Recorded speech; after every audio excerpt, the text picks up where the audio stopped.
Bien, bonjour les amis. Bien, aujourd'hui, on va essayer de répondre à une question d'un ami jardinier qui m'a posé là. Peux-tu nous faire voir quelques arbres greffés? Eh bien, je dis bah volontiers, hein. D'ailleurs, cette semaine, nous allons récupérer les greffons sur quelques cerisiers et quelques pruniers. Je vais faire ça cette semaine. Alors, voici un des premiers arbres. C'est un Napoléon. Voilà. Alors, j'explique un petit peu.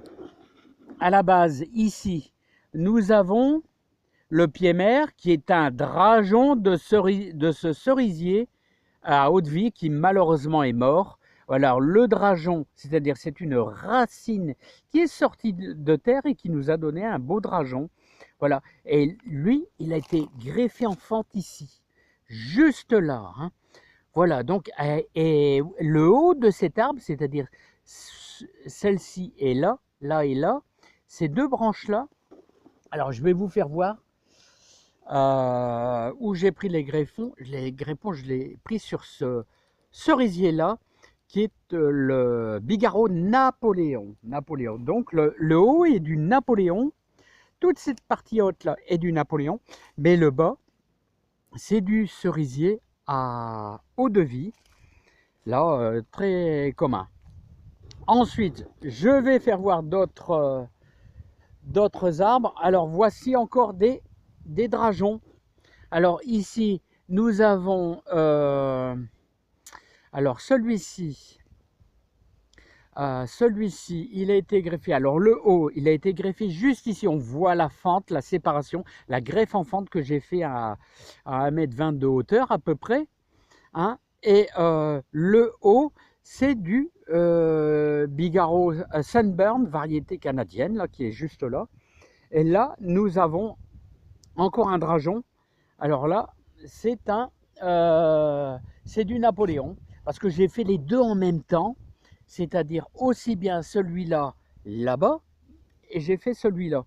Alors ça, c'est des arbres qui ont été greffés il y a, oh, je sais plus, 5-6 ans, je me rappelle plus, hein, plus bien. Alors, il commence à y avoir un petit peu de fruits ici. Et là, je peux vous en faire voir un autre. Alors, c'est celui-là. Alors, celui-là, c'est un vieux de la vieille. Il a été greffé là. Il a été greffé juste là. Et je l'ai greffé avec celui-là. Et j'en mange jamais parce que à chaque fois, les oiseaux sont dedans. Il a été greffé avec celui-là qui est là-bas au bout, hein. Voilà. Puis là, on va les voir. Des fois qu'il y a des gens qui ne croient pas, hein, ça arrive, hein. Voilà. La greffe que nous avons fait l'année passée. Alors l'année passée, regardez le troglodyte, je ne sais pas si vous le verrez, ça va trop tard, c'est sauvé. C'est sauvé, c'est un beau petit oiseau, hein. Alors voilà, alors ça c'est un prunier. Alors vous avez un beau petit drageon de cet arbre-là. Voilà, et je le coupe au fur et à mesure parce que j'essaye de le greffer. J'ai beaucoup d'échecs. J'ai du mal, hein. Alors, si vous voulez, celui-ci, là, il est réussi, tout va bien. Donc, ici, le bas, bien sûr, c'est là sa maman, si on pourrait dire, c'est le drageon de celui-là par le sol. Et le haut, eh ben, c'est du prunier là-bas, qui est là-bas carrément là-bas dans le fond. Voilà, hein, voilà. Qu'est-ce que je pourrais vous faire voir encore également? J'ai aussi des vieux arbres greffés il y a des années. Alors, mais au niveau de mes réussites,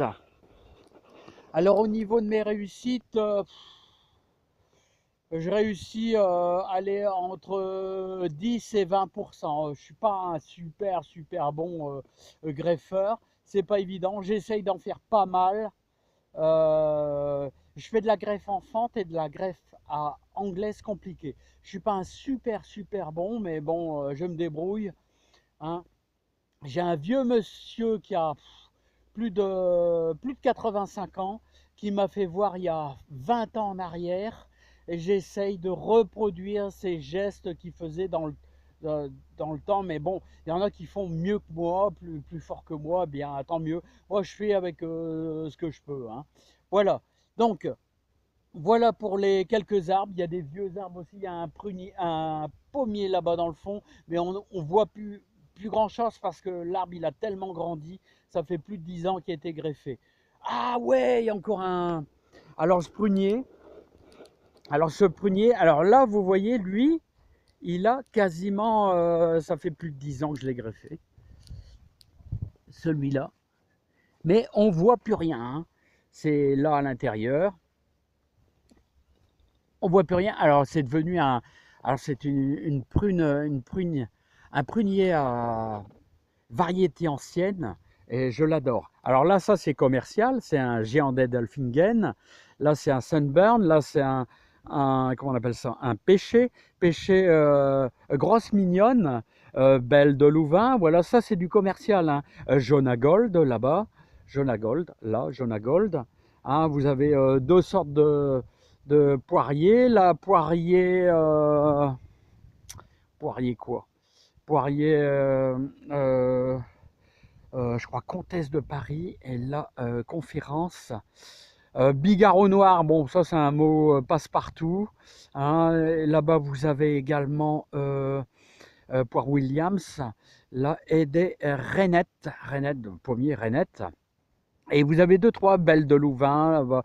Euh, euh, euh, ah là là, bref. Bon, moi je vais arrêter, il y en a encore pas mal. Je sais plus, enfin il faut que je regarde sur mon plan. Donc voilà les amis, hein. Donc cette semaine on va récolter les greffons, quelques greffons. Alors les greffons, je vais vous les faire voir. Voilà les greffons, c'est ça, vous voyez ça, qu'on va mettre dans un petit pot avec un petit peu de terre ou un petit peu de sable, là, plein nord, voilà, à l'abri de la lumière, mais un pot qui est bien sûr percé. Il faut toujours que le greffon, c'est-à-dire le haut, soit en retard végétatif par rapport au pied mère. Et vers le 15 mars, on va attaquer nos greffes en fente ou greffes à la anglaise compliquées, comme nous avons fait là-bas. Allez, voilà, donc pour le monsieur qui s'appelle Sans commentaire, j'espère donner des petites infos. Voilà, bon bah moi je fais ce que je peux. Voilà, un bon poirier, doyenne de Comis, ça c'est un très très bon poirier. Il nous fait des poires super bons. Allez, à bientôt, bye bye.